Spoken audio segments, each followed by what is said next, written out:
दोस्तों, इजराइल और हमास की जंग को लेकर कल शाम मैंने आखिरी वीडियो डाला था।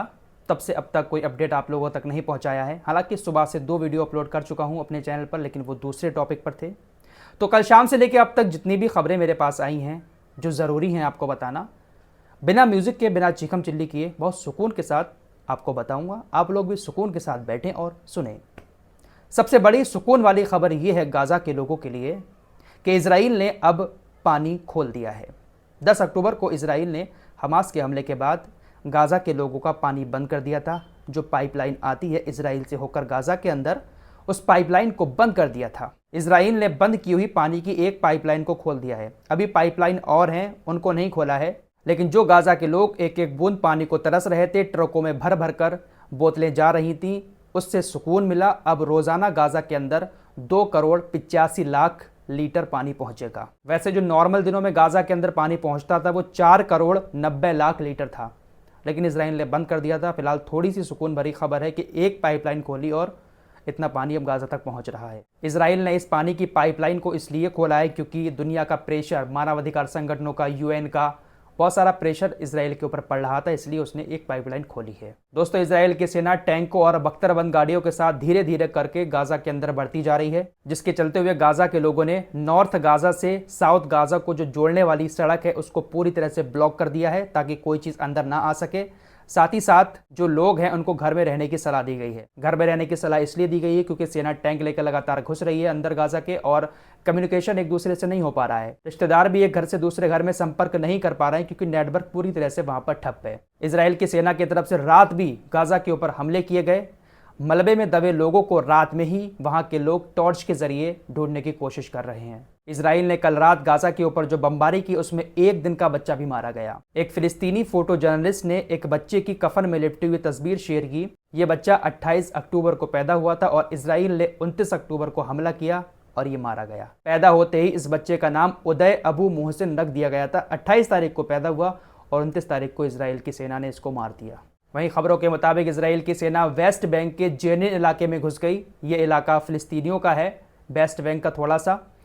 तो इस इलाके में जब सेना अपने टैंक लेकर जा रही थी तो वहां के लोगों ने टैंक पर पत्थरबाजी भी की। इजराइल की सेना ने वेस्ट बैंक के जेनिन में जाकर भी हमले किए और इन हमलों में जेनिन ब्रिगेड का हेड वायम अल हानून मारा गया। इसी बीच अमेरिका की उपराष्ट्रपति कमला हैरिस का बयान सामने आया है। उन्होंने कहा कि हम अपनी सेना को, यानी अमेरिकी सेना को, ना तो इजराइल में जंग लड़ने के लिए भेज रहे हैं और ना ही गाज़ा में लड़ने के लिए भेज रहे हैं। हमारी सेना कहीं नहीं जा रही है।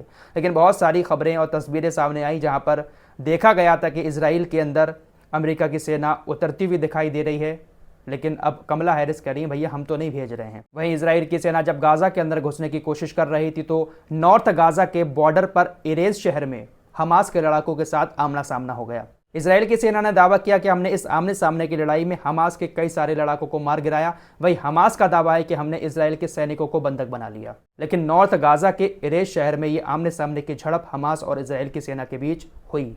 वहीं इजराइल डिफेंस फोर्सेस का कहना है कि हम हमास के टनल नेटवर्क को पूरी तरह से तबाह करके हमास का खात्मा करेंगे। हमास ने ये जो टनल बनाई है ये ज़्यादातर मस्जिदों के नीचे हैं या हॉस्पिटल के नीचे हैं या फिर स्कूलों के नीचे हैं, इसलिए हमें हमास की इन सुरंगों को तबाह करने में थोड़ा वक्त लग रहा है। इजराइल की सेना लगातार ये बात कर रही है कि हम इन जगहों को निशाना बनाएंगे, लेकिन उसके ऊपर प्रेशर है यूएन का भी और डब्ल्यूएचओ का भी। हॉस्पिटल के नीचे जो सुरंगें हैं, इजराइल की सेना के अनुसार, डब्ल्यूएचओ का कहना है कि इतनी जल्दी मरीजों को यहाँ से नहीं निकाला जा सकता क्योंकि सैकड़ों मरीज रोजाना हॉस्पिटल में आ रहे हैं। इजराइल जो हमले कर रहा है उसमें घायल होने के बाद हॉस्पिटल में जा रहे हैं, एडमिट हो रहे हैं। अगर इजराइल हॉस्पिटल को निशाना बनाता है उन सुरंगों की वजह से तो इसमें बहुत सारे लोगों की जान जा सकती है।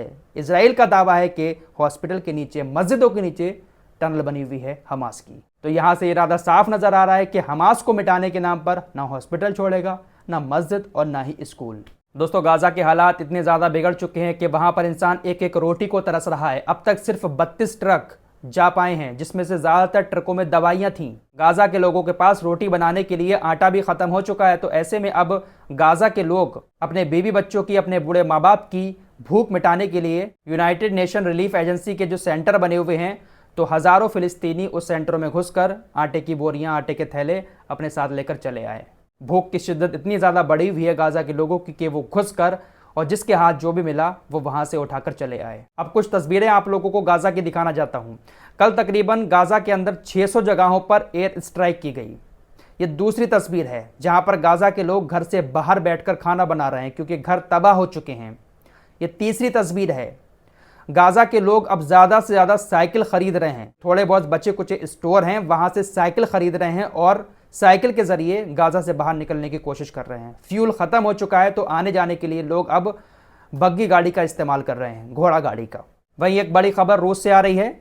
दक्षिणी रूसी क्षेत्र दागिस्तान के मखाच काला शहर के एयरपोर्ट पर फ़िलिस्तीनी समर्थक पहुंच जाते हैं। जैसे ही प्लेन वहां पर आकर उतरता है, उसमें से यहूदी इजरायली लोग जब निकलते हैं तो वहां पर पहुंचे हुए फ़िलिस्तीनी समर्थक उन पर हमला कर देते हैं। फ़िलिस्तीनी समर्थकों ने जो हमला किया उसमें कई सारे इजरायली घायल बताए जा रहे हैं। तो फिलहाल ये सब अभी चल रहा है। जंग कब ख़त्म होगी कुछ पता नहीं है, लेकिन अमेरिका अभी भी शांति से इस जंग को होते हुए देख रहा है। अमेरिका जब तक नहीं चाहेगा कुछ नहीं होने वाला है। मदद के लिए गाज़ा के लोगों को बहुत ज़्यादा ज़रूरत है, लेकिन मदद का सामान भी ठीक से नहीं पहुंच पा रहा है।